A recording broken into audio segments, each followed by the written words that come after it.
Szanowni widzowie, z okazji 5. urodzin naszego portalu zapraszamy Was do wspólnego świętowania. 27 września organizujemy urodzinowy kongres pod tytułem Wielka Polska 2.0, na którym zaprezentujemy manifest redakcji Nowego Ładu pod tytułem Nowy Ład o Polsce i polskości w XXI wieku. Przygotowaliśmy również 3 panele dyskusyjne powiązane z naszym manifestem. Wspólne świętowanie zakończymy wieczornym bankietem. Szczegóły w formularzu, do którego link znajdziesz w opisie tego filmu. Do zobaczenia! Małe francuskie studio w Montpellier, 30 ambitnych głów, artystyczna niezależność i mamy arcydzieło. Dziś w Skrawkach Kultury o tym, jak można budować emocjonalną, literacką wręcz konstrukcję na poziomie wirtualnym i w jak głęboki sposób współcześnie można podchodzić do trudnych zagadnień, nie będąc pisarzem ani filozofem. Witam Państwa Malwina Gogulska i Michał Nowak. Czołem, Michale. Dzień dobry, cześć Malwina. Słowem wstępu, żeby przybliżyć Państwu trochę kontekst artystyczny, o czym będziemy mówić. Przechadzając się po wystawach Muzeum Sztuki Fantastycznej na przykład, zauważymy, że zapewne pewien wspólny mianownik dla wszystkich ukazanych tam dzieł współczesnych malarzy oraz grafików, tendencja do prezentowania cywilizacji upadłej, rozbitej, zapomnianej, rozpadającej się, ale ze śladami dawnej świetności i potęgi ludzkiego umysłu oraz ducha. Wszystko, co widzimy na obrazach Szynkarczuka czy Siódmaka na przykład, to konsekwencja takiego twórczego mierzenia się z czymś, co nazywa się przełomem epok, rozpadem cywilizacji. I taką stylistykę wybrali również twórcy dzieła na miarę dzisiejszych czasów, Clair Obscure Expedition 33. A więc witamy w Lumière, XIX-wiecznym surrealistycznym miasteczku na wyspie, skąpanym w blasku słońca, przykrytej pierzyną z płatków kwiatów. Artystyczna koncepcja tej produkcji każdego wprawi na pewno w niekłamany zachwyt. Wzruszający prolog, który nie odsłania nam całej tajemnicy, lecz do niej z przytupem zaprasza, zanurzony w epoce Belle Époque i takim francuskim sznycie połączenia Art Deco i secesji. To taka wielka niespodzianka dla miłośników XIX-wiecznej atmosfery wyjętej z wierszy Paula Verlaine. I tutaj przytoczę może jego cytat, żeby troszeczkę wpłynąć na te wody atmosfery, o których będziemy mówić. Wielki czarny sen rzuca na mnie cienie, świat gdzieś znika ten, ozaśnij pragnienie. I żeby troszkę się rozruszać przed podjęciem poważniejszych tematów obecnych w omawianym przez nas dziele, zapytam Cię, Michale, bo Ty przeszedłeś w całości Clair Obscure. Ja niestety w połowie musiałam rozgrywkę porzucić i został mi 5-godzinny film ze złożonych cutscenek. Jak Ci się ta produkcja podobała? Co Cię najbardziej w niej poruszyło i zaskoczyło przede wszystkim? No więc właśnie zacznijmy od tego, że mówimy o grze, czy to grze komputerowej, czy grze konsolowej, niezależnie od tego, jak ją określimy, ale jednocześnie mówimy o dziele kultury, być może również o sztuce, czy to sztuce najwyższych lotów. To są wątki, które będą jeszcze wracać w trakcie tej rozmowy, ale przede wszystkim mówimy właśnie o grze, czyli o medium interaktywnym, medium, w które możemy się zatopić jako jego odbiorcy, jako tak naprawdę osoby, które odpowiadają za to, jak rozgrywka może się potoczyć, zwłaszcza właśnie w tytule, o którym mówimy, który umożliwia graczowi, odbiorcy tego tytułu podejmowanie określonych decyzji, które będą miały niebagatelny wpływ na świat przedstawiony, na bohaterów i na te postaci, z którymi gracz przez te kilkadziesiąt godzin rozgrywki się już niejako dosyć mocno zżył. Natomiast odpowiadając, Malwina, na Twoje pytanie, byłem oczarowany tak naprawdę od pierwszych minut, od tych pierwszych filmów, którymi gra się rozpoczynała, pierwszych dialogów, przedstawienia postaci, zresztą takiego nienachalnego przedstawienia postaci, nie mamy żadnej takiej nachalnej ekspozycji, przedstawiania postaci, przedstawiania świata, czy to uniwersum, miejsca akcji, tylko wszystko tak naprawdę odbywa się niejako swobodnie, jest to przedstawiane odbiorcy w sposób właśnie nienachalny, jednocześnie zmuszający tego odbiorcę do jakiejś takiej pracy intelektualnej i skupienia się na dziele, które odbiera, bo rzeczywiście mamy do czynienia z grą, której osią w dużej mierze jest jednak fabuła. Oczywiście rozgrywka jest czymś, co mówi samo przez siebie, że jako gra musimy ją rozgrywać, więc mamy system turowy, mamy system walki, mamy tak naprawdę do czynienia z grą RPG, czy tak naprawdę z JRPG-iem, czyli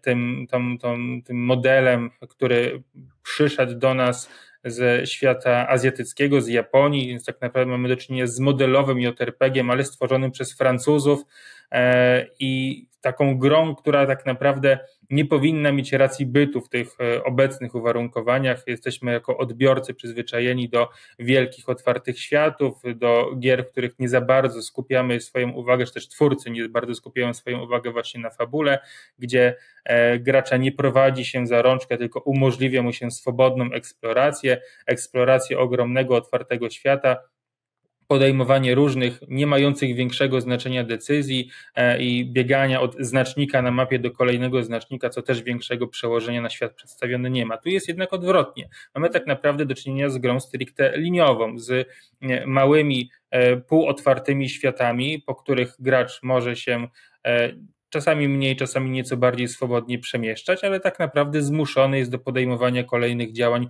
zgodnie z tym, co umyślili sobie twórcy.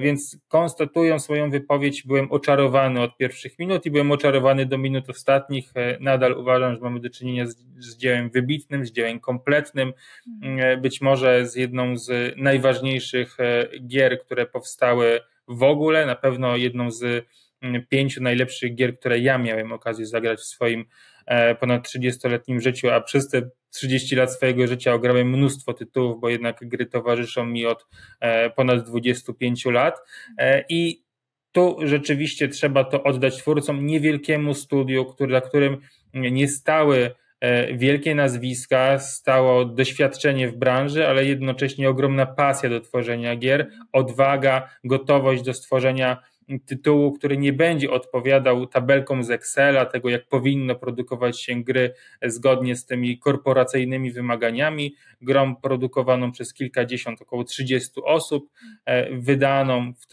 w tymże roku, w roku 2025, kilka miesięcy temu, która oczarowała cały świat. Mamy do czynienia z gigantycznym sukcesem, z jednym z prawdopodobnych zwycięzców zbliżających się gali Game Awards, która będzie miała miejsce pod koniec tego roku, gdzie prawdopodobnie będzie to gra nominowana do tytułu gry roku. Wielce prawdopodobne, że nawet ten tytuł otrzyma. Także ja byłem, jestem i prawdopodobnie jeszcze długo będę oczarowany, bo zamierzam do Clair Obscur jeszcze niejednokrotnie powracać. No właśnie, na pewno będzie to gra roku, tak podejrzewam również. I skoro jesteśmy już właściwie po etapie laudacji, to spójrzmy jeszcze na te aspekty estetyczne, jak wygląda to miasto, jak wygląda Lumière.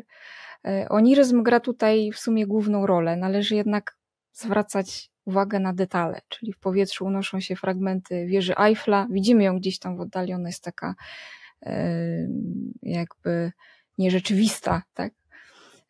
Widzimy XIX-wieczną zabudowę pól elizejskich, jakieś Fontaine de la Observatorie, tam widzę, paryskiego łuku triumfalnego.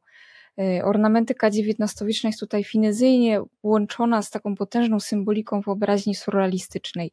I skojarzenia właśnie z Siódmakiem i jego obrazami jak oś główna, czy sekretna armada, nie mówiąc o Uranii, czy płonącej żyrafie na przykład Dalego, pojawiają się u mnie od razu po pierwszych kilku podejściach do rozgrywki. I oczywiście nie zapominamy o Beksińskim, projekty antagonistów oraz tych naszych mrocznych przyjaciół są żywcem po prostu wyjęte z wyobraźni sanockiego malarza, mam wrażenie. Wystarczy spojrzeć na Kustosza czy malarkę. Ale jest też dużo inspiracji właśnie japońskimi produkcjami, o których tutaj mówiłeś. Studio Ghibli na przykład też widoczne, czy gry od From Software nasuwają się od razu. I nie ma oczywiście tutaj prostych wrażeń i odczuć. Wszystko może okazać się tutaj odwrotnością tego, co podejrzewaliśmy wcześniej. Musimy się przygotować na wiele zwrotów akcji, zaskakujące podsumowania i takie niezwykle głębokie przeżycia. Wiem, że może to pachnieć egzaltacją, ale proszę mi wierzyć, że naprawdę nie przesadzamy i nie przesadzimy w tym, co będziemy tutaj Państwu opowiadać. Należy wejść w ten surrealistyczny obraz z przygotowaniem na odbieranie niesamowitości trochę w inny sposób, oczywiście, niż robimy to kontemplując dzieło sztuki z dystansu materialne dzieło sztuki. Poczucie niesamowitości towarzyszy nam zupełnie w taki sposób kafkowski. Wrażenie takiej zakrytej przed nami potężnej tajemnicy, która konstytuuje całe to uniwersum, przypomina właśnie trochę to z lektury Zamku Franza Kafki. Więc mamy dwie rzeczywistości, a właściwie rzeczywistość i iluzję, która również w jakiś sposób jest rzeczywistością. Jakieś bóstwo lub demiurg steruje światem, a my tego demiurga nie rozumiemy, buntujemy się przeciwko jego okrutnym zasadom, żyjemy zamknięci w bańce absurdu i tylko nieliczni śmiałkowie, jak zobaczymy, spróbują tę bańkę przebić. I ten element tajemnicy od razu nas wciąga w przygody, bo nie wiemy o tym świecie praktycznie nic, dlaczego taki jest, czy kiedykolwiek wyglądał inaczej. I przyznam, że ja szczególnie przeżyłam tę historię, bo sama skończyłam w tym roku 33 lata i weszłam w tę przygodę z ekspedycją z takim poczuciem, że to jest w jakimś sensie również moja przygoda. I świat, z którym mamy do czynienia, to świat jakby po pęknięciu. Nie znamy dokładnej historii tego, co się wydarzyło. Wiemy jednak, że coraz młodsi ludzie umierają, a ekspedycja złożona z inżynierów, naukowców, szermierzy będzie walczyć o przerwanie tego cyklu. No właśnie, ale to Malwino, krótko musimy jednak nieco bardziej szczegółowo przedstawić tak naprawdę, z czym mamy do czynienia, bo zakładam, że wielu z naszych odbiorców nie miało do czynienia z Clair Obscur, być może w ogóle nie ma do czynienia z grami komputerowymi, traktując je jako medium gorszego sortu. Dokładnie. Świat przedstawiony. Lądujemy w mieście Lumière, które znajduje się już po bliżej nieokreślonej katastrofie. Następnie dowiadujemy się, że kilkadziesiąt lat wcześniej doszło do pęknięcia, gdzie miasto Lumière oddzieliło się od kontynentu i stało się samotną wyspą. Jeszcze te ślady tych zniszczeń, właśnie pęknięta, przełamana wieża Eiffla, zniszczony łuk triumfalny, zburzona część budynków i następnie dowiadujemy się, że wraz z tym, jak doszło do tego pęknięcia, gdzieś na horyzoncie w kierunku kontynentu pojawił się monolit, a obok tego monolitu jakaś postać bliżej nieokreślona. Doszło do ekspedycji Zero, pierwszej, która nie powróciła. Następnie przez kolejne 15 lat tak naprawdę nic się nie działo. Na tym monolicie zmieniały się cyfry od 100 idąc w dół co roku poniżej 1, 99, 98 i tak dalej, ale nic się nie działo, więc mieszkańcy Lumière nie zwracali na to uwagi, aż do cyfry 85, kiedy to pierwsze osoby w wieku 85 lat zniknęły. Bardzo szybko mieszkańcy Lumière doszli więc do tego, co tak naprawdę się dzieje, gdy ta postać, która steruje monolitem, określana przez mieszkańców jako malarka, co roku zmienia cyfrę na mniejszą, schodząc co roku w dół, co oznacza, że osoby, które są w wieku narysowanym, czy też namalowanym na tym monolicie, określony daną cyfrą, bądź starsze w wyniku gommage, czyli co roku powtarzającego się rytuału, znikają, zamieniają się w obłoki biało-czerwonych kwiatów. I ze względu na to, że jest to ogromne zagrożenie dla tej społeczności, którą niechybnie czeka koniec i to całkowity, no bo społeczność zostanie wymazana, gommage, gumkowanie, wymazywanie, rozpoczynają się kolejne ekspedycje, których celem jest zlikwidowanie tej malarki, która niechybnie czeka wedle percepcji mieszkańców Lumière na ich los. Więc odbywają się kolejne ekspedycje od 80 aż do ekspedycji 33, której my jesteśmy świadkami, my jesteśmy bohaterami, więc wyrusza w świat kolejna ekspedycja o numerze 33. Większość jej członków to są oczywiście młode osoby w wieku poniżej 33 lat, no bo starszych już w Lumière nie ma, bo wszyscy zostali wymazani. Natomiast większa część tej ekspedycji to są osoby około 33 lat, no bo ich i tak czeka niedługo koniec, więc oni wyruszają, aby dać jeszcze szansę tym, którzy przyjdą po nich. To jest zresztą takie hasło, które bardzo często powtarza się w tej grze, dla tych, którzy przyjdą po nas, ogrom poświęcenia, gotowości do oddania swojego życia. Proszę mów. No właśnie, bo od razu jesteśmy wrzuceni w sumie w wir wydarzeń, bo Gustaw żegna się ze swoją dawną dziewczyną Sofii, z którą nie rozmawiał od kilku lat, przy okazji rozmów z ludźmi obecnymi w ogóle na przystani, tam, bo oni spotykają się na przystani. przed tym zbiorowym pożegnaniem, swoistym toastem pogrzebowym, pojawia się ciekawe zjawisko społeczne też, bo oczywiście w obliczu takiej zagłady każdy ma inną postawę i nasuwają się pytania, co by było, gdybyśmy żyli w takim świecie, tak? Jak rozumielibyśmy wtedy demografię, temat zakładania rodziny, co określalibyśmy jako egoizm, a co jako obowiązek stanu, bo takie rozmowy między postaciami w grze również się pojawiły właśnie w prologu. I to jest prolog, który trwa dosłownie 30 minut, tak. A pojawia się w nim masa wątków właśnie dotyczących tego, czy należy zakładać rodzinę, czy jest to egoistyczne, czy nie, czy należy brać udział w tym festiwalu Gomage, który stanowi część pożegnania osób, które muszą odejść, pewności tego końca. Wszyscy zakładają, wiedzą mniej więcej, kiedy odejdą. Zresztą to jest wątek, który powraca później w postaci Ciel, której mąż zginął wcześniej i ona cały czas ma ten ból tego, że miała jeszcze przed sobą kilka wspólnych lat, gdyż wiedzieli, kiedy umrą, ale mąż zginął wcześniej chyba w trakcie wyprawy na morzu. Straciła jednocześnie swoje dziecko, więc to są te wątki, które na samym początku, w tych pierwszych 30 minutach się pojawiają, otwierają przed graczem masę już możliwości interpretacyjnych i dochodzenia do tego, o co tak naprawdę chodzi. Mhm. No właśnie, po tym wzruszającym wstępie, który właściwie każdego chyba chwyci za gardło, wyruszamy na ekspedycję w celu zgładzenia tego złego demiurga. Tak? I niesamowite jest to, że nasi bohaterowie obcują ze śmiercią i sprawcą śmierci na co dzień, bo widzą malarkę i potężną, nieruchomą postać w oddali zanurzoną we mgle. I właściwie żyją w cieniu śmierci cały czas. Poczucie takiej bezsilności, gdy dokonuje się kolejny Gomage, jest tu więc takim poczuciem dominującym. Podejrzewam, że tak właśnie mogłoby wyglądać piekło, to znaczy życie w cieniu śmierci i cierpienia, takie nieustające męki rozstań, pożegnań, rozdzierające serce. Ale w tym jest również smutek nieniszczący, o czym dzisiaj też troszkę przed rozmową tu dyskutowaliśmy, bo zawierający w sobie taką prawie chrześcijańską nadzieję, bo te pożegnania są pełne takiego dobrego w sumie smutku. Ekspedycja wierzy, że uda jej się odkryć tajemnicę tego Gomage'u i być może odwrócić cały proces, tak? I tutaj mamy właśnie ten tytułowy światłocień, nadzieja w mroku, clair obscur.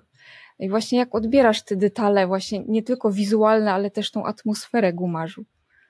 Tu właśnie rozmawiamy cały czas o początku gry, ale ten tytułowy światłocień, on już ujawnia nam się tak naprawdę w pierwszych minutach gry, kiedy poznajemy, jak się wydaje, początkowo głównego bohatera, czyli Gustawa i jego sympatię, czyli Sophie. Już oni są światłem i cieniem. Mamy Gustawa jako cień, tego, który nie do końca chce się pogodzić z tym, co się dzieje i z to, że utraci za kilkanaście minut swoją ukochaną, którą czeka Gomage.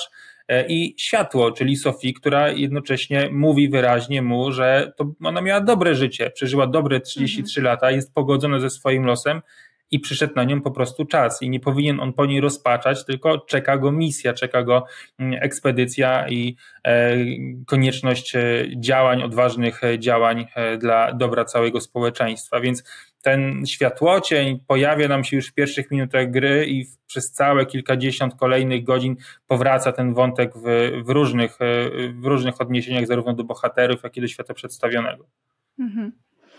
No właśnie, ten zamysł fabularny, bo jest to piękna, ale smutna gra, znaczy niezależnie od tego, jakiego wyboru na koniec dokonamy, motywem bazowym w dalszym ciągu będzie strata, tak? Bo fabuła jest właśnie szkatułkowa, metaforyczna, poetycka. W pewnym momencie tak się zagęszcza, że musimy niesamowicie wytężać wszystkie siły wyobraźni, intelektu, żeby jakoś powiązać ze sobą te motywy i te puzzle powkładać w odpowiednie miejsca. I powiem szczerze, że ja przeżyłam prawdziwy szok pod koniec opowieści już w epilogu, kiedy fabuła zaczęła się jednocześnie rozwijać i plątać, ale w ostateczności otrzymaliśmy taki piękny, fabularny warkocz.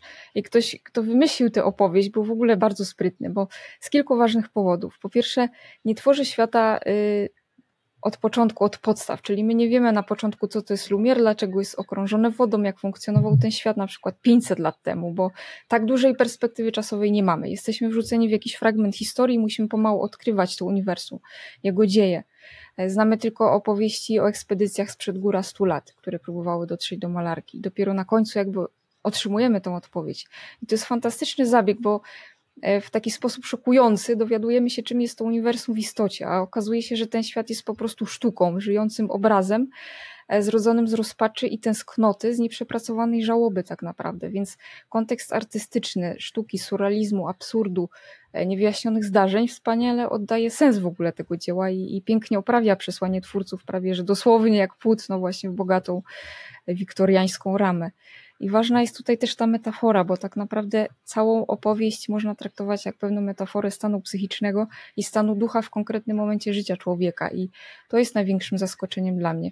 Ostatnio czytałam książkę Szczepkowskiego, również w surrealistycznej stylistyce, która eksploruje właśnie motyw przeniesienia świata wewnętrznego bohatera do świata zewnętrznego i zbudowania na nim takiej osi fabularnej.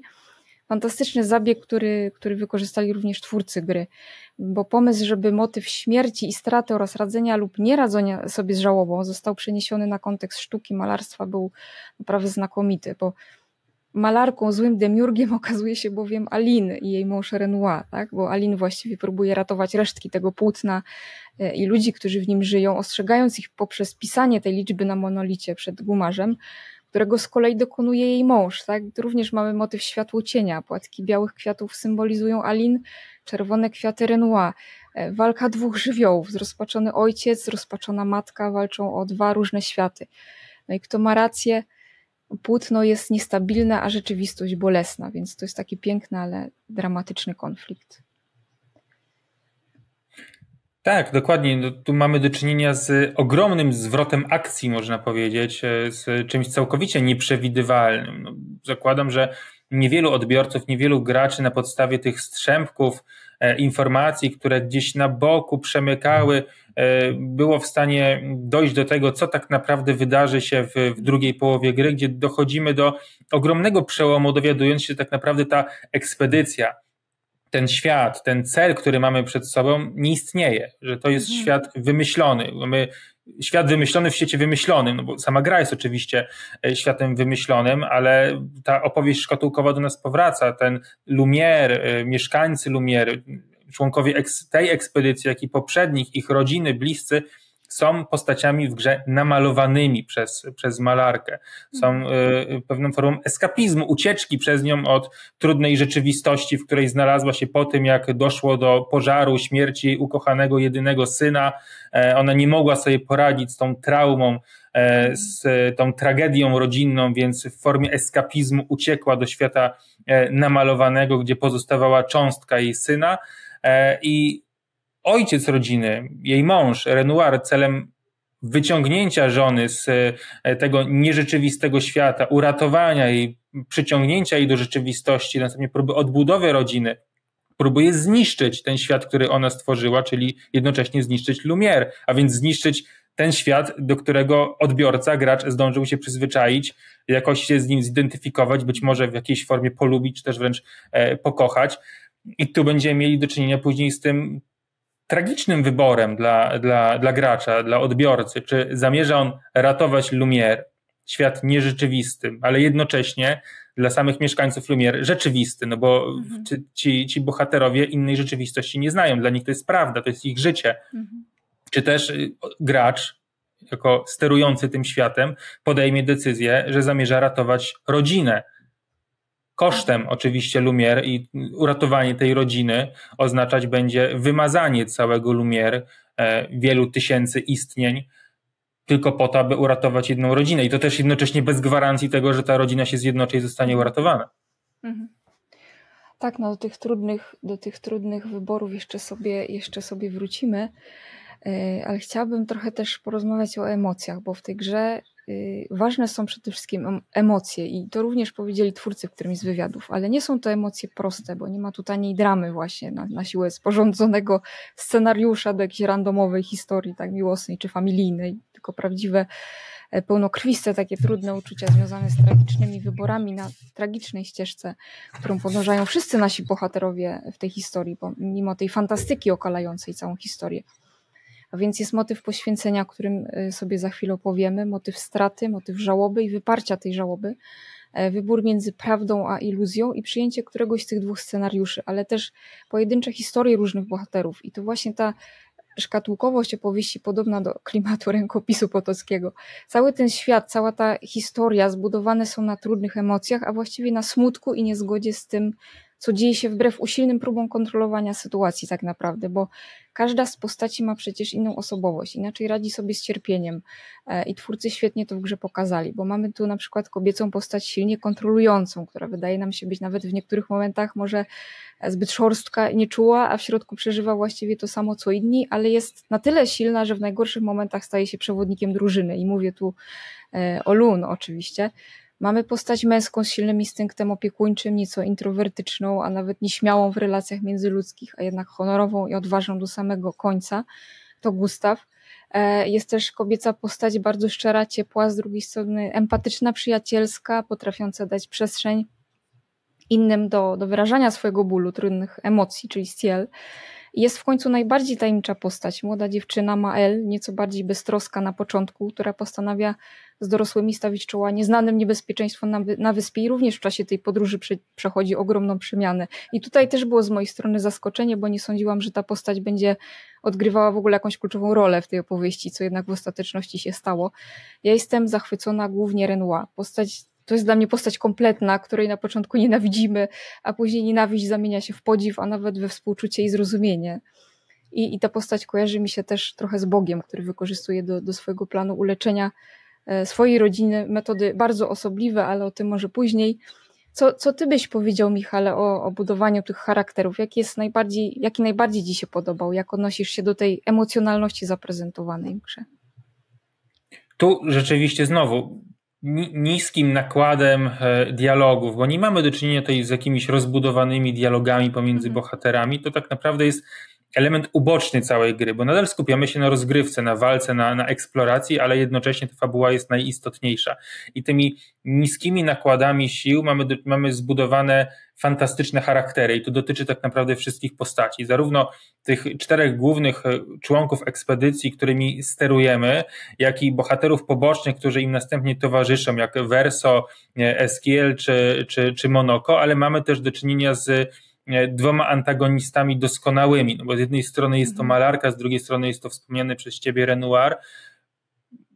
Człowiek, którego początkowo jako odbiorcy tego tytułu rzeczywiście darzymy co najmniej niechęcią ze względu na to, że jawi się on nam jako ten, który stoi na przeszkodzie temu, aby ocalić Lumiera. Natomiast po pewnym czasie w dość zaskakujący sposób przekonujemy się, że jest to antagonista, który ma rację, który ma szczytne pobudki, który tak naprawdę jest postacią tragiczną, bo jest źle oceniany przez nas jako odbiorców tego tytułu. To jest postać, której finalnie prawdopodobnie duża część odbiorców tej gry będzie z nią w jakiś sposób sympatyzować i stanie po ich stronie, bo tak naprawdę, tak jak wspomniałem, on ma po prostu rację. Ale i inni bohaterowie tego tytułu, wszyscy wspomniani przez ciebie członkowie ekspedycji, którymi mamy szansę sterować, jawią nam się jako charaktery kompletne. Są to postacie zbudowane z krwi i kości, które mają swoje słabe i mocne strony, które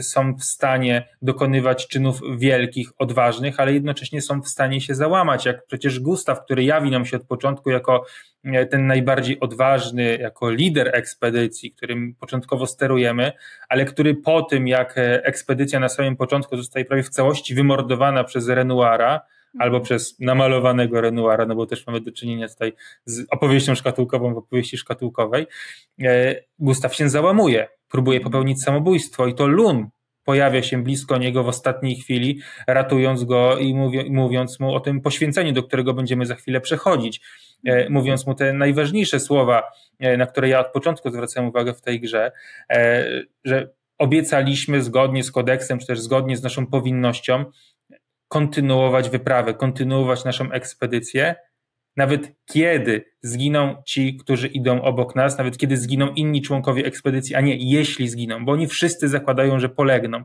Członkowie ekspedycji są święcie przekonani o tym, że idą na stracenie, ale jednocześnie wiedzą, że ich cel jest tak istotny. No, do tego poświęcenia będziemy zaraz wracać, więc na razie zakończę. No właśnie, a skoro jesteśmy przy postaciach, czy według ciebie mamy tutaj feministki takie, jakie być powinny? Czy w końcu w popkulturze powstał obraz kobiety silnej, niezainfekowanej ideologią? Czy to jednak jakiś przesadzony optymizm z mojej strony? Nie no, jeżeli mamy patrzeć na to przez ocenę wokeizmu, to ja nie uświadczyłem tutaj tego typu wstawek w całej grze i to mimo w pewnych momentach moich usilnych poszukiwań i rzeczywiście mamy do czynienia tutaj z silnymi charakterami kobiecymi, to zwłaszcza dotyczy Lun, jako postaci, która najstabilniej tam w tych kluczowych momentach stała na ziemi, postaci, która jako jedna z nielicznych się nie załamała i podtrzymywała na duchu, czy też wstawiała do pionu tą postać, która powinna od początku być tym archetypicznym liderem całej ekspedycji, ale ja nie widzę w tym jakiegoś wokeizmu. No, nie ma według mnie nic nagannego w tym, aby zwracać uwagę na fakt, że kobiety potrafią być silne, no bo przecież potrafią i w naszej prawdziwej rzeczywistości i wielokrotnie jest tak, że to kobieta ma tą możliwość, czy właściwie tą powinność, staje przed nią to zadanie, aby postawić męża, przytrzymać go w chwili próby, czy w chwili jego klęski, porażki, pomóc mu wspiąć się ponownie na szczyt i działać dla dobra choćby rodziny, czy najbliższego grona swoich przyjaciół, czy swojej społeczności. No to jest ta misja, którą Lund wykonuje. Stawia Gustawa do pionu, pomaga mu się, mówiąc kolokwialnie, ogarnąć i razem następnie kontynuują swoją wyprawę w ramach ekspedycji, odnajdując następnie kolejne dwie członkinie, które ocalały, czyli Ciel oraz Mae.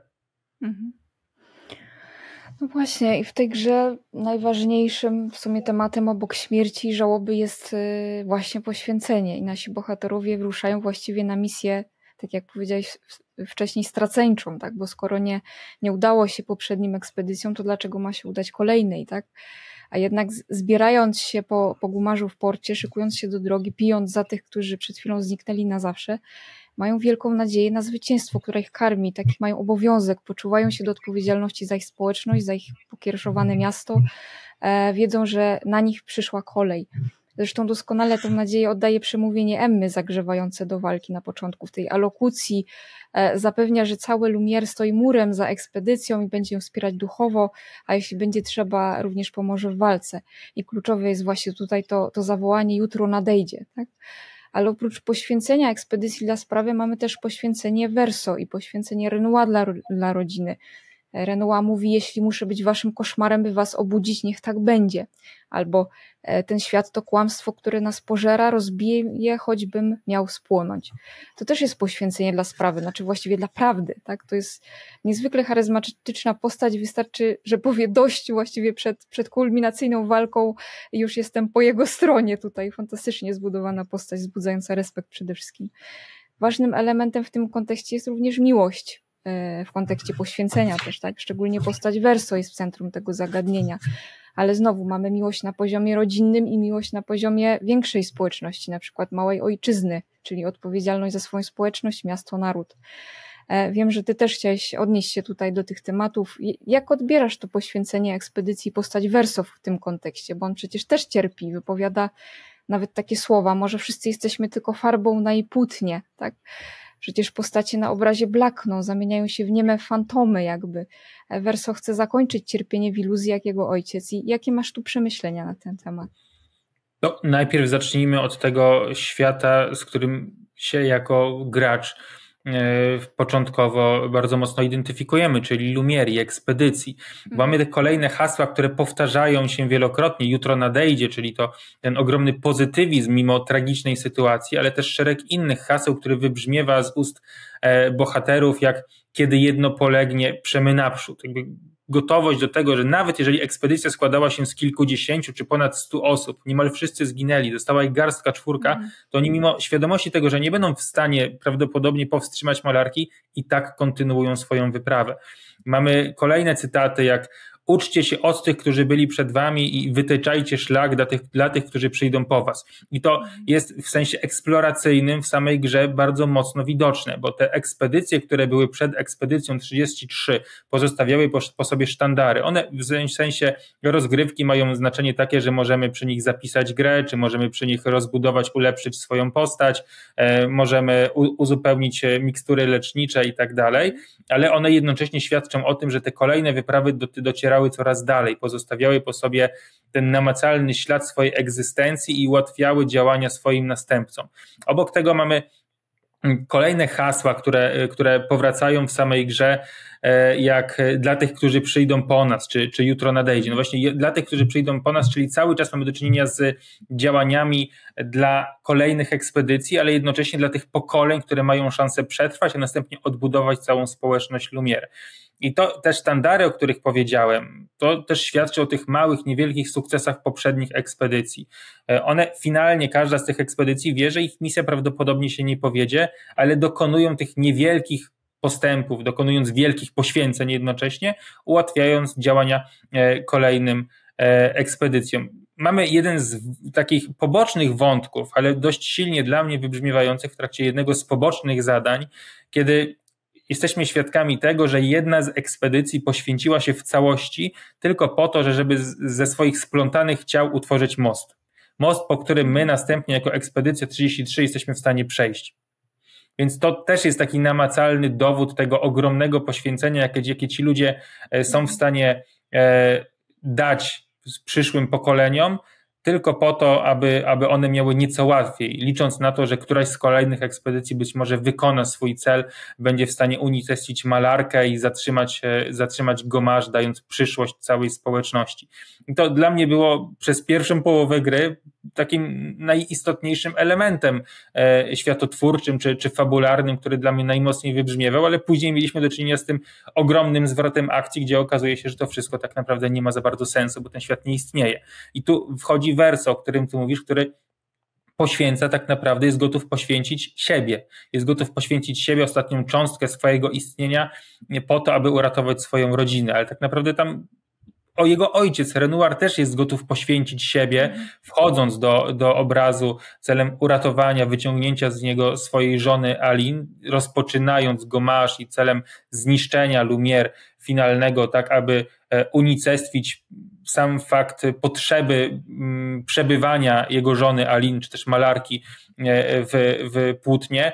I to poświęcenie powraca do nas jako element fabularny, czy element świata przedstawionego wielokrotnie, nie tylko właśnie przez działania ekspedycji, czy całej społeczności Lumière, ale również tego świata rzeczywistego w świecie przedstawionym, czyli właśnie Verso jako syna, Renoira jako ojca i męża, którzy również wielokrotnie dają dowody tej gotowości do poświęcenia, oddania być może całego siebie, swojego życia tylko po to, aby uratować swoją rodzinę. Właśnie, skoro jesteśmy już przy poświęceniu, to tutaj zazębiają się dwa tematy: poświęcenie, miłość i żałoba.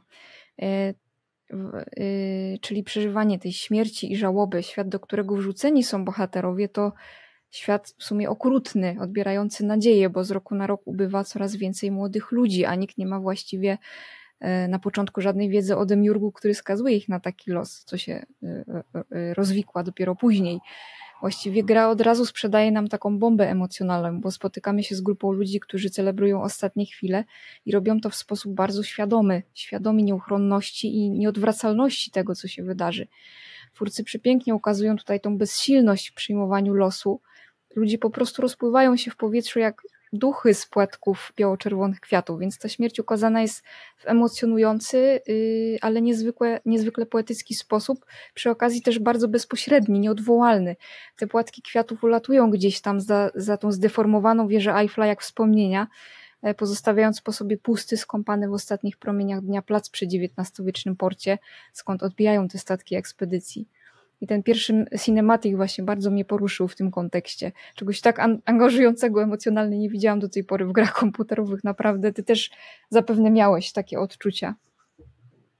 Tak, to się zgadza dokładnie. Sam początek gry już powoduje, że jesteśmy tak naprawdę w pełni wciągnięci w ten świat przedstawiony i chcemy go dalej chłonąć, dowiedzieć się, o co tu chodzi, jak ta historia będzie się kończyć po tych kilkudziesięciu godzinach rozgrywki. No właśnie, smutek i melancholia. I z tymi stanami spotykamy się już na samym początku przygody, a atmosfera zbudowana jest w dużej mierze na takim romantycznym, kinowym, tkliwym soundtracku oraz tej estetyce przemijającego, rozpadającego się, ale pięknego świata. Wspaniałe jest właściwie też to, że główny temat muzyczny śpiewany jest po francusku. Cała historia nabiera dzięki temu swojego takiego niepowtarzalnego charakteru. Ale wracając do przemijania, o czym rozmawiają bohaterowie podczas ostatniego pożegnania? O tym, że żałują swoich wcześniejszych błędów, o tym, że mają nadzieję zmienić w końcu los kolejnych pokoleń. I początek może nas trochę zmylić, bo mamy trochę żartowania, trochę dobrej miny do złej gry, ale gdy w końcu udajemy się na ten plac, gdzie ma się dokonać gumasz, wszystko staje się klarowne, nie ma ucieczki, trzeba pogodzić się ze stratą i spojrzeć śmierci prosto w oczy, z całkowitym spokojem, z tym przetrawionym losem, z tą pewnością przyszłości, na którą było się przygotowywane w Lumière od narodzin właściwie.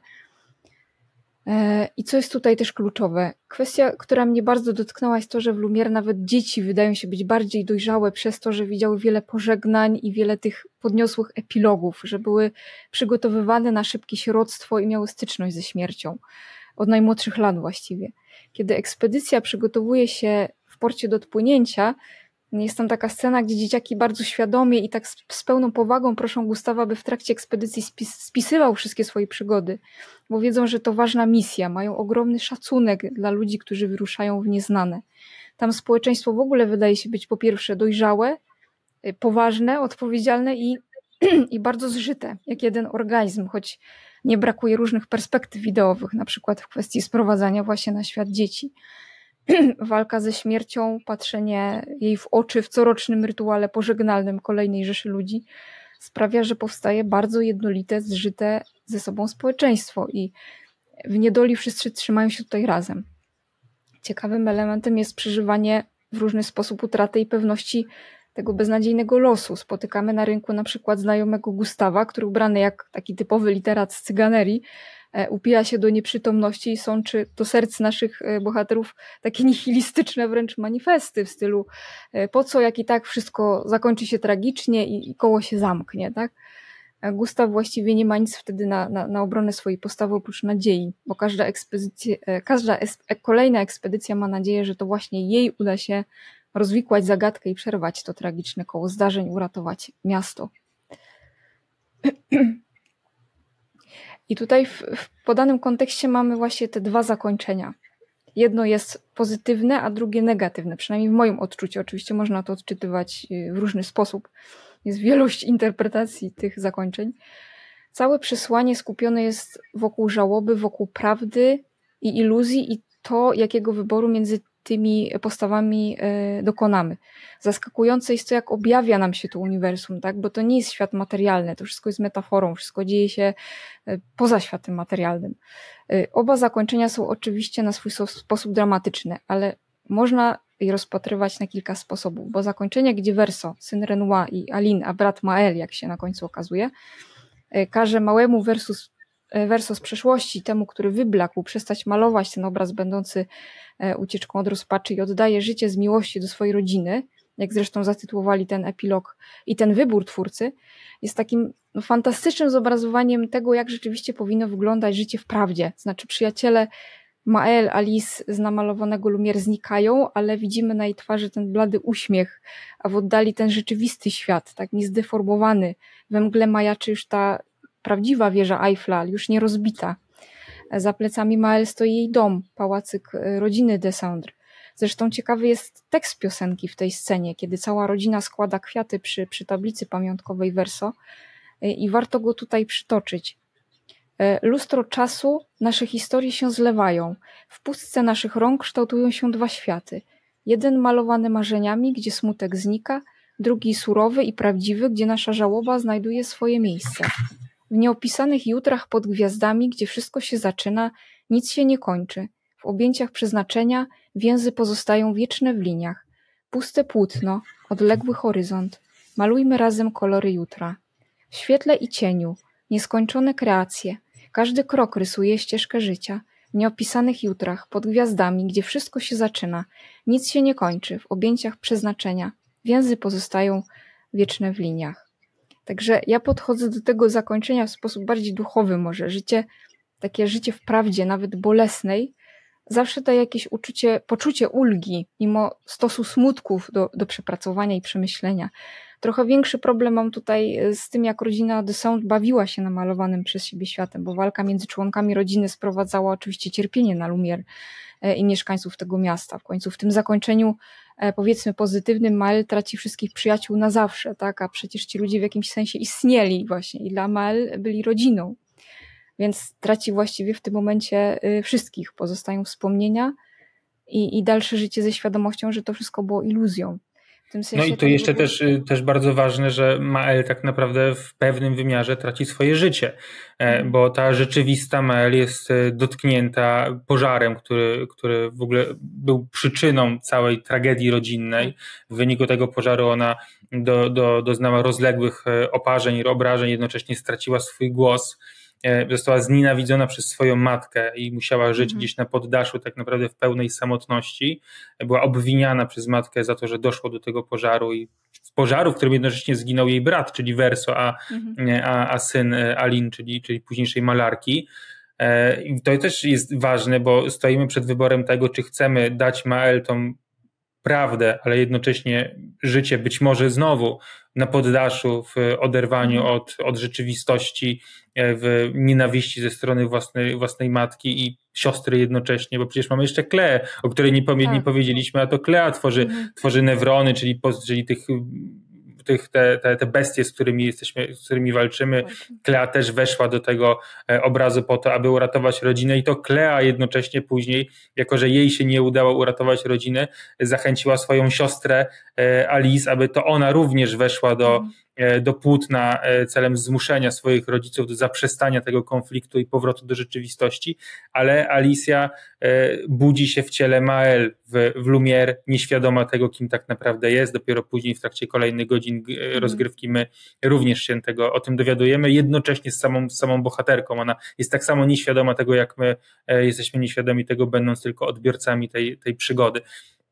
Ale to Mael też stoi przed tym trudnym wyborem, no bo ona z jednej strony może zgodzić się na zakończenie swojego brata, czyli mamy zakończenia Verso i Mael, i co oznacza powrót do rzeczywistości, ale utratę piękna, które miała i którego być może się przyzwyczaiła, utratę głosu, utratę swoich przyjaciół i życie gdzieś na poddaszu z nadzieją na to, że być może rodzina się ponownie zjednoczy. My na końcu też tego nie wiemy, bo to zakończenie Verso kończy się w ten sposób, że rodzina stoi nad jego grobem, ale Mael znowu stoi samotnie, gdzieś z boku, z tyłu, nie stoi przy swoich rodzicach, matka jej nie obejmuje, ojciec jej nie obejmuje, jest znowu samotna, jakby znowu wykluczona, więc czy to jest zakończenie pozytywne? W moim przekonaniu ponownie nie. Żadne z tych zakończeń nie jest dobre. Zaraz oddam Ci głos, ale tylko wspomnę o tym drugim, bo mamy opcję wybrania zakończenia Mael. Mael mówi wtedy, prosi swojego ojca, żeby dał jej jeszcze kilka dni móc przebywać w Lumière, nacieszyć się tą rzeczywistością, ale ona obiecuje, że później wróci do tej prawdziwej rzeczywistości, że wyjdzie z płótna, opuści Lumière i powróci do swojego domu rodzinnego. Na końcu przekonujemy się, że to ona staje się tym demiurgiem. Ona staje się postacią poniekąd negatywną, bo manipuluje, steruje swoimi przyjaciółmi, steruje Verso, zmuszając go do grania, kiedy widzimy wyraźnie, że on jest ubezwłasnowolniony i nie chce być w tej rzeczywistości, w której zostaje zmuszony do przebywania przez Mael. Ale jednocześnie jest to zakończenie, w którym mieszkańcy Lumière istnieją, żyją. A jak powiedzieliśmy wcześniej, i tu byliśmy zgodni, to jest ta rzeczywistość, która dla nich istnieje jako jedyna. Oni być może nie istnieją w sensie rzeczywistym w grze, ale zostali stworzeni przez malarkę, mają swoją przeszłość, mają swoją rodzinę, mają nadzieję przyszłości, byli gotowi do poświęceń, umierali, oddawali życie, tracili swoich bliskich, jak Ciel, która straciła męża, straciła dziecko.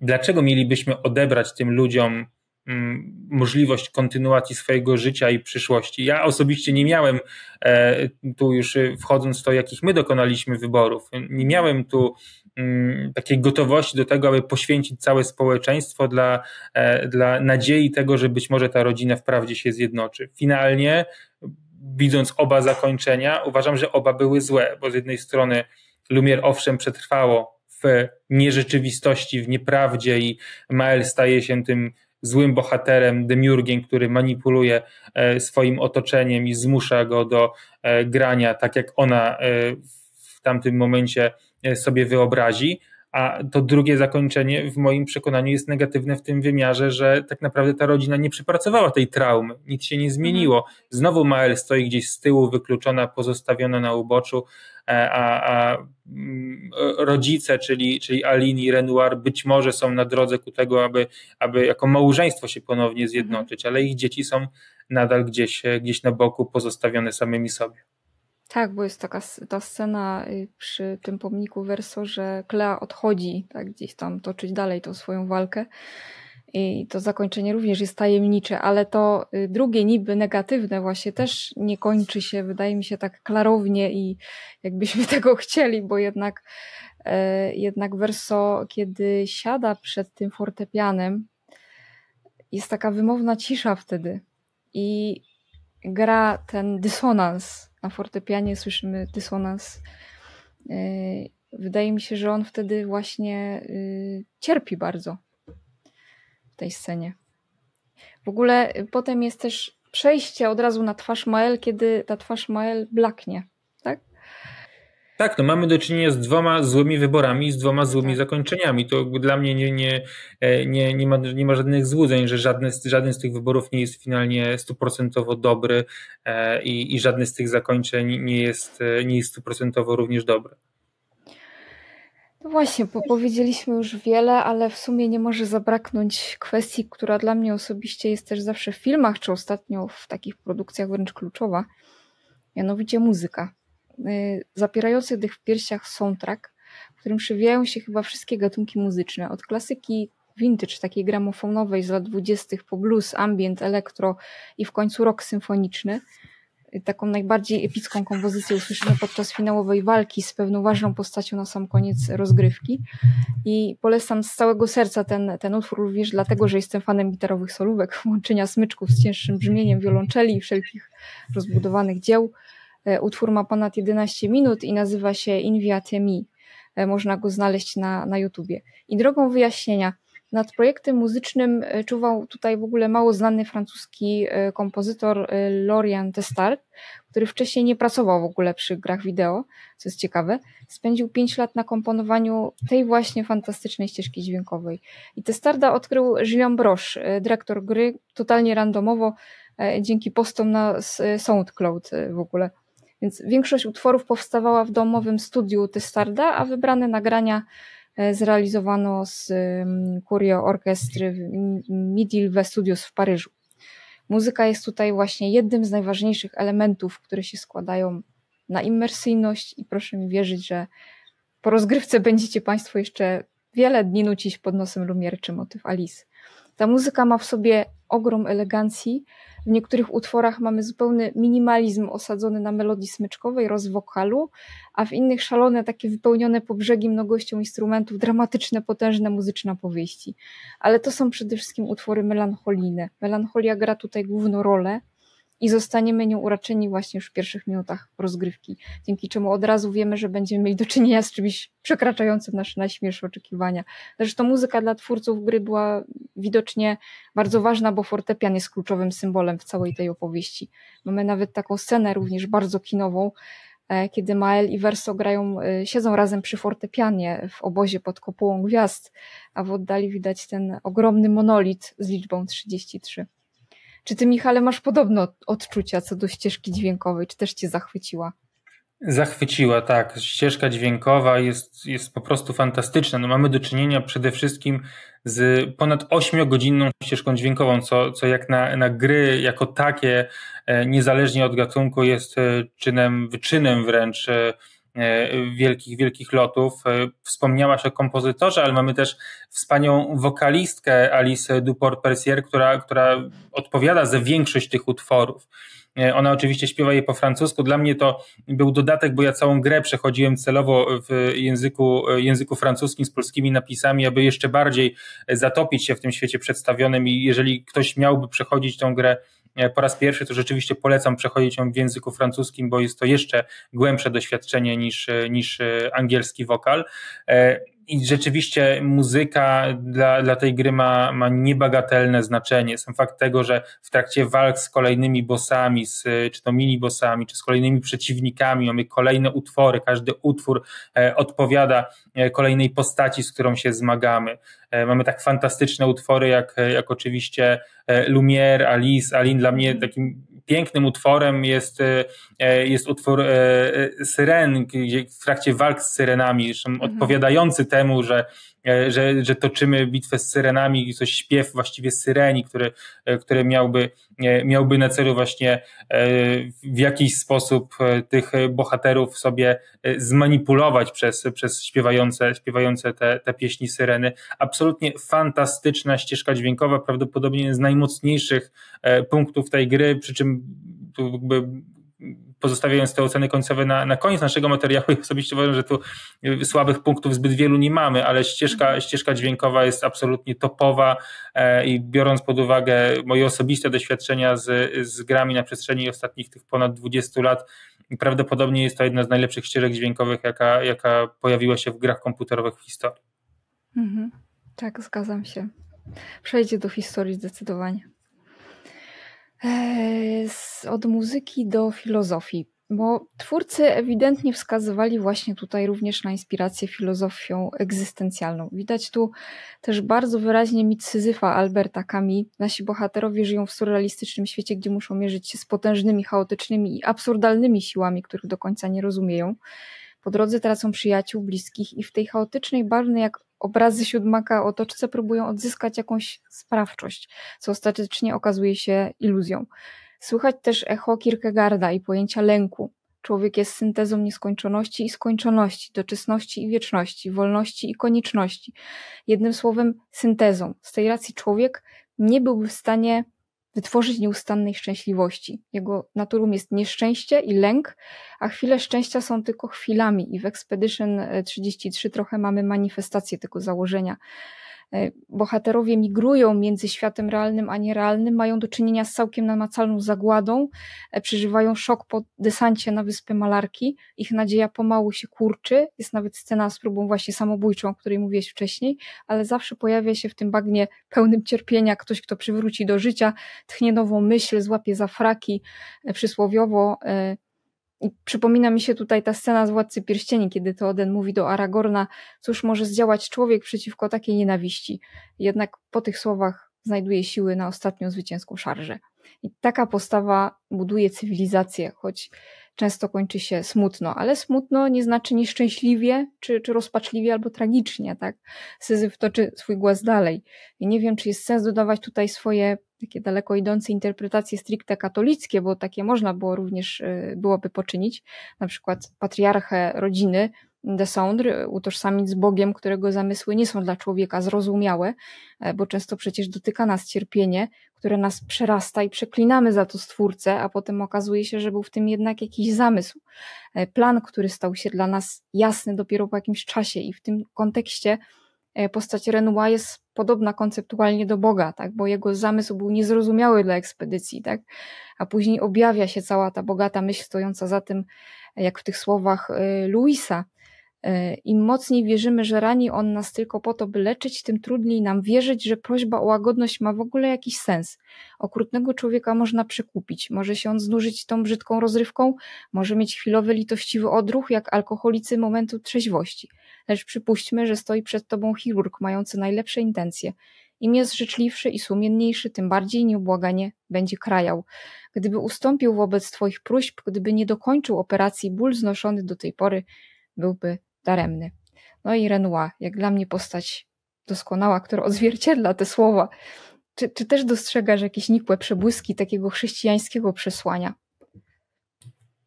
Tak, no tu ten wątek, o którym powiedziałaś, rzeczywiście ta próba szukania tu interpretacji katolickiej w moim przekonaniu jest zasadna, ale obok tego mamy kwestię przemijania, śmierci, która nie jest końcem, śmierci, którą należy zaakceptować, przyjąć i śmierci w obliczu której osoby towarzyszące umierającemu nie powinny się załamywać, bo śmierć, tak jak powiedziałem, nie jest właśnie końcem, jest niejako pewnym początkiem dla tych, którzy odeszli.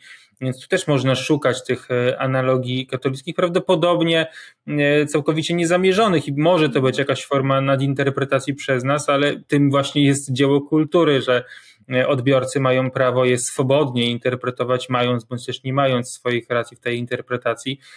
Pozwólcie więc Państwo, że i my tutaj takiej formy daleko idącej niejako interpretacji dokonujemy w gruncie myśli katolickiej, bo tego typu odniesienia w moim przekonaniu w tym tytule da się również odnaleźć. Nie jest tak, że to jest oczywiście dzieło katolickie, ale w całym swoim jestestwie nie jest to dzieło w żadnym wymiarze antykatolickie i to, biorąc pod uwagę współczesne dzieła kultury, jest już daleko idącym wyczynem i godnym pochwały również z naszej strony.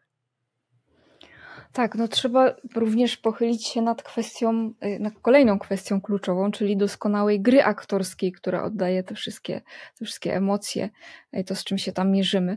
Mnie osobiście rozłożył na łopatki wspaniały Andy Serkis podkładający głos Renoir. Wiemy, co ten aktor potrafi robić ze swoim głosem. Jeśli ktoś nie wie, to Andy właśnie użyczył swojego głosu Gollumowi we Władcy Pierścieni czy w Hobbicie. I tutaj też wykazał się niemałą determinacją oraz kreatywnością, bo nie wiem, czy ćwiczył z jakimś profesjonalistą obniżenie barwy głosu, ale w tym przypadku naprawdę czapki z głów. Udało mu się wyśmienicie zagrać kogoś, kto ma wiele twarzy, z jednej strony okrutnego, z drugiej kochającego i rozdartego człowieka. Ja oglądałam też wywiad ze scenarzystką Jennifer Svedberg-Jen i dla niej najważniejsze były uczucia oraz to, żeby pokazać, jak ludzie o różnych poglądach, różnych historiach, różnych charakterach mogą współdziałać ze sobą w obliczu tragicznych wydarzeń.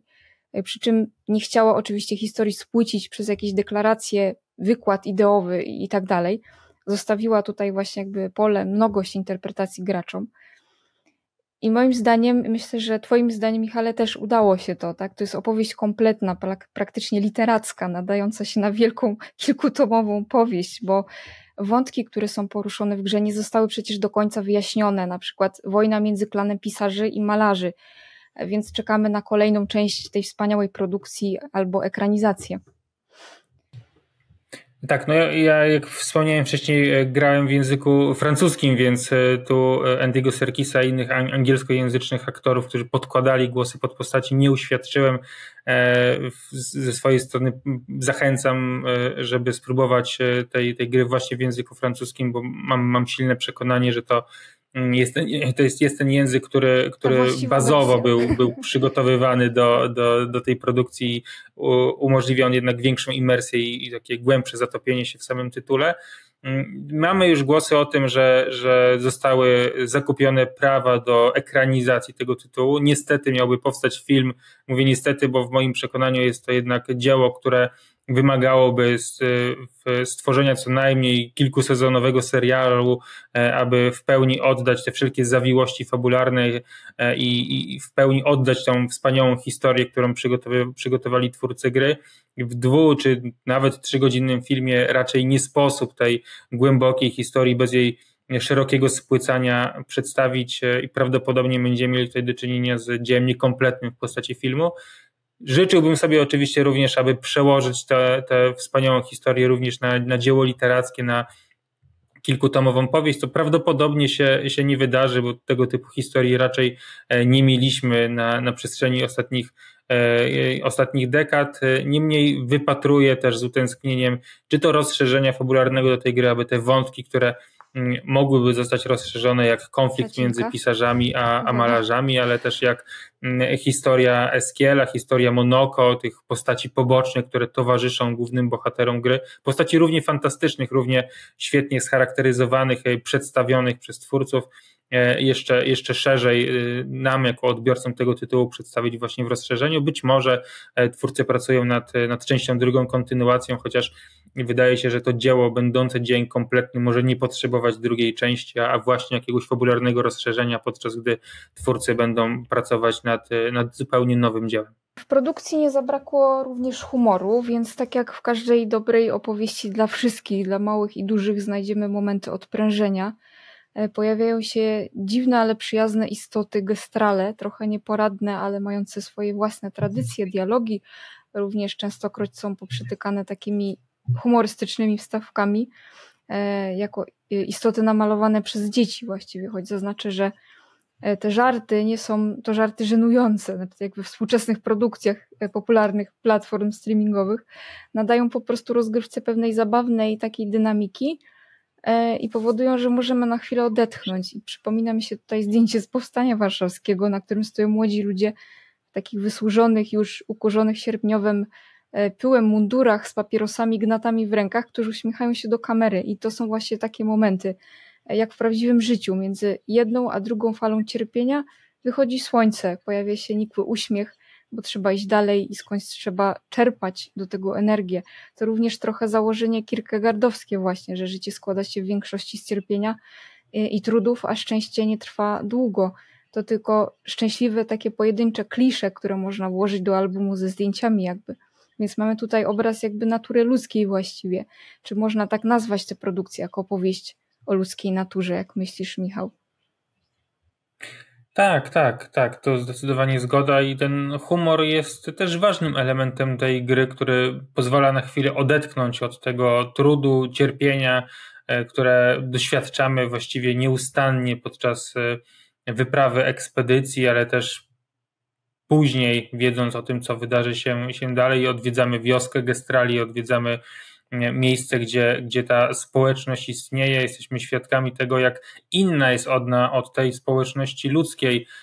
Gestrale zadają bohaterom, więc graczowi zagadki. Próżno jest szukać tam racjonalnych odpowiedzi, bo wszystko powinno być irracjonalne. Jednocześnie mamy całą serię minigier dość trudnych, tu na marginesie należy dodać, być może też mechanicznie nie do końca trafnie skonstruowanych przez twórców gry, ale to tylko na marginesie, ale też tych minigier w formie siatkówki z gestralami, ale obok gestrali mamy też jednego z bohaterów pojawiającego się w dalszej części przygody, czyli Eskiela, który z jednej strony jest postacią, z którą rozmawiamy, która ma też niebagatelny wpływ na historię, jest postacią przepotężną, ale obok tego jest też środkiem transportu, bo jednocześnie Eskiel lata, pływa, następnie możemy też uzyskać jego zdolność nurkowania, a przy tym wszystkim Eskiel tak naprawdę jest wielkim bukłakiem z winem,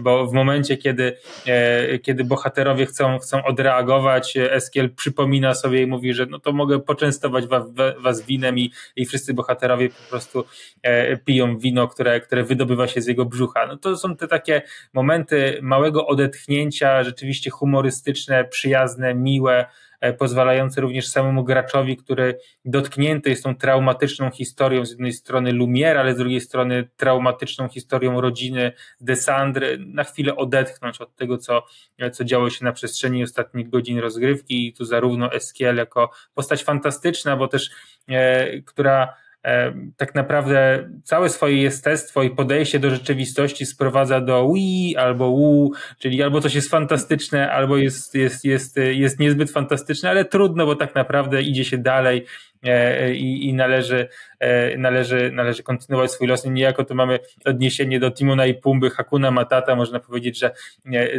to niejako o to chodzi Eskielowi, żeby nieszczególnie przejmować się tą zastaną rzeczywistością, bo zawsze może być Wii, czyli fantastyczny. No i w jednym z zakończeń okazuje się, że jest po prostu maskotką.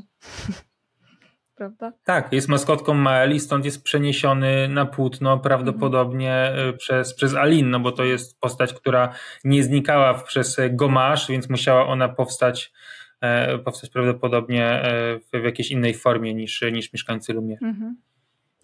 No, dla mnie niesamowite też było oglądanie reakcji różnych graczy na ten plot twist i najbardziej epickie sceny, na przykład walka właśnie z Renoir, kiedy mówi dość i nagle ten świat wokół zamienia się w pękniętą przestrzeń pełną symboli rodziny Desandre.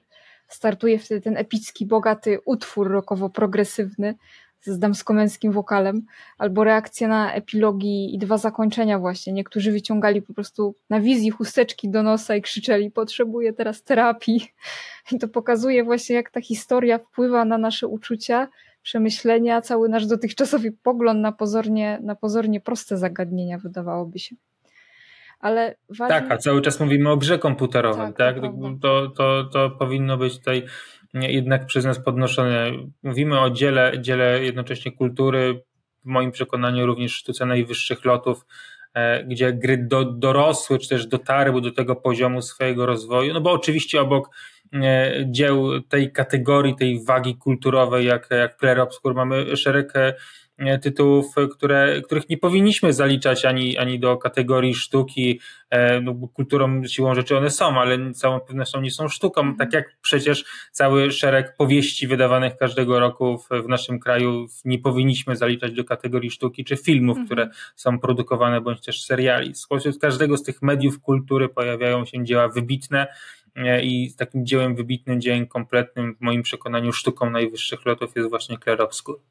Tak, ta gra przełamuje wszelkie takie typowe myślenie na temat gier, wydaje mi się bardzo. Ale właśnie ważnym elementem, bo to również element sztuki jest tutaj ta rozgrywka. I ty, Michale, przeszedłeś całą grę, więc możesz nam parę słów o tym opowiedzieć, o mechanice, o poszczególnych newronach, bossach, zdolnościach postaci, jak w to się grało po prostu. No, tak jak mówiliśmy w pierwszych minutach naszej rozmowy, mamy do czynienia z grą JRPG, z systemem turowym w trakcie walki, ale systemem swobodnym w trakcie eksploracji. Nasza drużyna końcowo składa się z kilku postaci, gdzie w pierwszej linii możemy wykorzystywać 3 postacie, kolejne 2 stanowią linię ostatnią w wypadku, gdyby te 3 nasze postaci bazowe poległy w starciu z przeciwnikiem. W trakcie naszej eksploracji zwiedzamy kolejne krainy, kolejne bogato malowane krainy, całkowicie fantastyczne albo podwodne, albo jakieś górzyste, całkowicie różne od siebie, też pod względem światotwórczym ten świat jest kompletny i całkowicie nowatorski, można powiedzieć.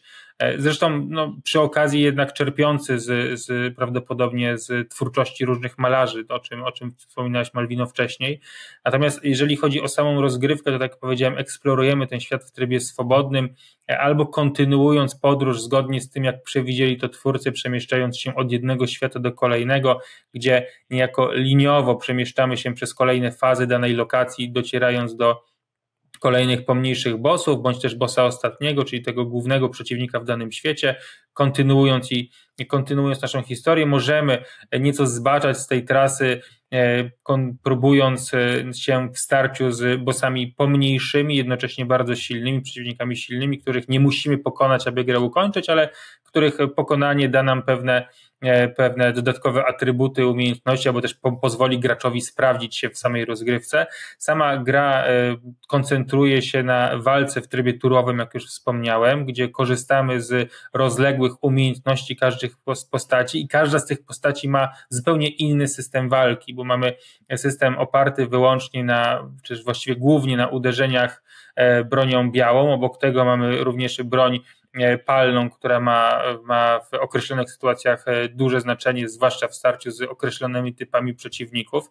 Mamy do tego system magiczny, głównie w przypadku Lun ma on duże znaczenie. Mamy obok tego postać Ciel, którą ja osobiście nie grałem, więc też ten system, który jest chyba najbardziej skomplikowany ze wszystkich, nie jest do mnie do końca zrozumiały.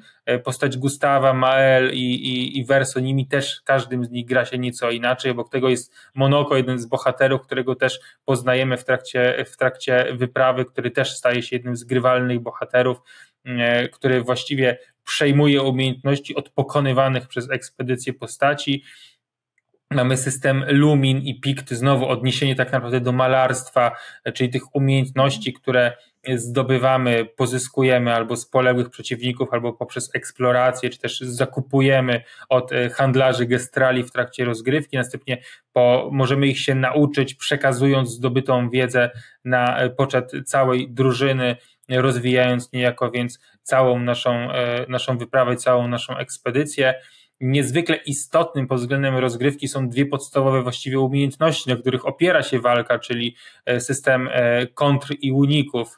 Niezwykle trudny, biorąc pod uwagę to, jak bardzo trzeba wyuczyć się tego, w którym momencie precyzyjnie należy wcisnąć określone przyciski, aby uniknąć uderzenia przeciwnika lub też jeszcze lepszym wypadku automatycznie go skontrować, odbijając jego cios i zadając cios samodzielny niosąc duże obrażenie temuż przeciwnikowi. Ten system kontry jest jeszcze trudniejszy, bo tutaj nasza precyzja musi być właściwie doskonała i niejako wiele z tych starć, zwłaszcza z takimi konkretniejszymi przeciwnikami, będziemy powtarzać wielokrotnie, aż nauczymy się jego kolejnych ataków, bo wiele z tych ataków ma kilka faz, czyli tak naprawdę przeciwnik atakuje nas niekiedy 3, a niekiedy 25 razy, jak choćby Simon, i musimy nauczyć się wszystkich tych 25 uderzeń, które odbywają się w różnej formie, w różnej częstotliwości i co do sekundy, właściwie milisekundy musimy te kilkanaście czy kilkadziesiąt razy odpowiednio wcisnąć przycisk. Satysfakcja z takiego udanego starcia jest przeogromna, a jednocześnie frustracja, która narasta w nas w trakcie nieskuteczności naszych prób odbijania ciosów przeciwników jest też niezwykle narastająca. Ona w trakcie jednego z głównych starć, czy kiedy walczymy z malarką, jest niezwykle widoczna, przynajmniej dla mnie była. Mamy tam do czynienia z głównym właściwie bossem, wydaje się głównym antagonistą gry dla bohaterów. Finalnie pokonujemy oczywiście malarkę, ale jest to walka, która przeciąga się w czasie, jest niezwykle trudna, kończy się właściwie wielokrotnie naszą porażką jako gracza i musimy ją powtarzać. Mamy kilka sekwencji głównych uderzeń, które kończą się zadaniem dużych obrażeń naszej drużynie i w pewnym momencie pojawia się kolejna faza tego silnego ataku ze strony malarki i jesteśmy już właściwie przekonani, że po raz kolejny przegramy, nie ma szans, żebyśmy odbili te kilkanaście ciosów w sposób precyzyjny i uchronili naszą drużynę przed niechybną śmiercią i wtedy Mael poza sprawstwem gracza mówi dość i ona przejmuje kontrolę, pokonując malarkę samodzielnie, poza tym, co gracz robi, kontrolując tę postać. Właściwie tu spada na nas ta łaska tego, że nie musimy kontynuować tej ciężkiej batalii, ale pod względem rozgrywki ta gra jest właściwie również kompletna. Tutaj można się jakichś niewielkich rzeczy finalnie przyczepić, jak choćby tego, że na niektórych mapach tej minimapy jednak brakuje możliwości kontroli tego, gdzie się znajdujemy, gdzie tak naprawdę powinniśmy iść. Z czasem jesteśmy w stanie dojść do tego, że tak naprawdę powinniśmy poruszać się tą główną ścieżką, czyli tam, gdzie jest najjaśniej, czyli tam, gdzie świeci słońce, tam, gdzie widzimy jakieś światło, tam jest ten cel naszej kontynuacji naszej wyprawy, a wszystkie inne drogi są drogami pobocznymi, ale przez dużą część gry trudno jest do tego tak naprawdę dojść, bo gra tego w sposób taki jawny nam w żaden sposób nie komunikuje, to gracz musi do tego w jakiś sposób dojść samodzielnie. Tej minimapy brakuje na niektórych mapach, gdzie bardzo łatwo jest zabłądzić, zwłaszcza wtedy, kiedy próbujemy odszukać wszystkie znajdźki tutaj w postaci dzienników poprzednich ekspedycji, czyli tekstów pisanych, za pomocą których zapoznajemy się z tym, jak wyglądały poprzednie ekspedycje, zdobywamy więc wiedzę na temat świata przedstawionego i niekiedy w niektórych sytuacjach jest to niezwykle trudne i frustrujące bez korzystania z jakichś zewnętrznych źródeł wiedzy w postaci poradników, tak aby uzyskać wszystkie te znajdźki i po drodze nie przejść kilkadziesiąt razy przez ten sam korytarz przy ogromnej frustracji grającego. Mnie to dotyczyło kilkukrotnie. Sama gra również ma pewne wady pod względem balansu rozgrywki, gdzie rzeczywiście niektóre starcia są niezwykle trudne, inne są dość łatwe. Bardzo łatwo jest stosunkowo mocno skorzystać z ułatwień w postaci rozwinięcia postaci w określonym kierunku, co powoduje, że staje się ona OP, czyli overpower, staje się zbyt potężna tak naprawdę i jesteśmy w stanie wygrywać kolejne starcia przy użyciu tak naprawdę kilku przycisków, no ale są to te sytuacje, które możemy wykorzystać na swoją korzyść po tym, jak dosyć dobrze poznaliśmy grę. Takich pomniejszych wad pod względem rozgrywki, no to jest ten brak minimapy, której w pewnych momentach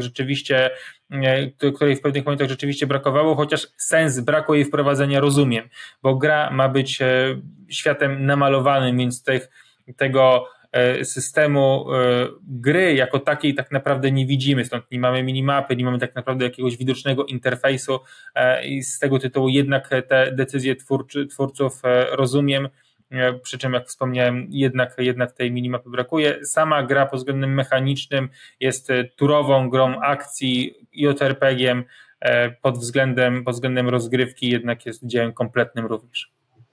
Właśnie, jak widać, gra przełamuje wszelkie możliwe stereotypy w podejściu do tego typu rozrywki, która właściwie stała się sztuką już w tym momencie, dzięki temu tytułowi. Jak widać, interpretacji też tego dzieła mnoży się mnóstwo. Fantastyka moim zdaniem dotknęła kopuły transcendencji po prostu tego, czy może być ta estetyka i ta kategoria nie tylko w świecie gier. Jeśli jeszcze Państwo nie graliście w Clair Obscur, mamy nadzieję, że ta rozmowa przyczyni się do rychłego naprawienia tego błędu, bo naprawdę rzadko się przydarza dzieło sztuki na rynku gier komputerowych. Jutro nadejdzie.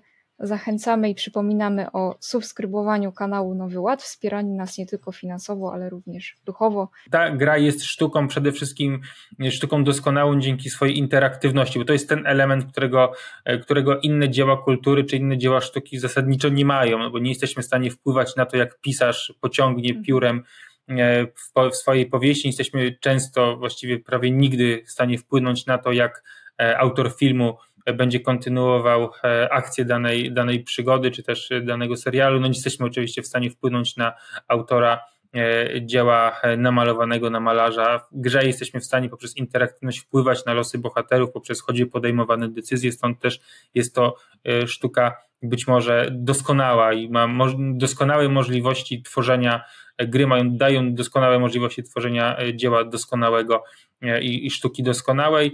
Jeżeli Państwo w grę nie zagrają, to zachęcam przynajmniej do odsłuchania ścieżki dźwiękowej tej gry, soundtracków, czy to na YouTubie, czy na Spotify'u, czy w innych serwisach, gdzie cała ścieżka dźwiękowa dostępna jest całkowicie za darmo. Jest to sztuka sama w sobie, dzieło kompletne pod względem muzycznym, estetycznym, więc jeżeli Państwo nie mają możliwości, czasu, bądź też chęci poświęcenia kilkudziesięciu godzin na tą wspaniałą rozgrywkę, to poświęćcie przynajmniej te kilka godzin na odsłuchanie ścieżki dźwiękowej. Ja ze swojej strony również Państwu dziękuję przede wszystkim Tobie, Malwino, za naszą dzisiejszą rozmowę. Dziękuję bardzo. Czołem.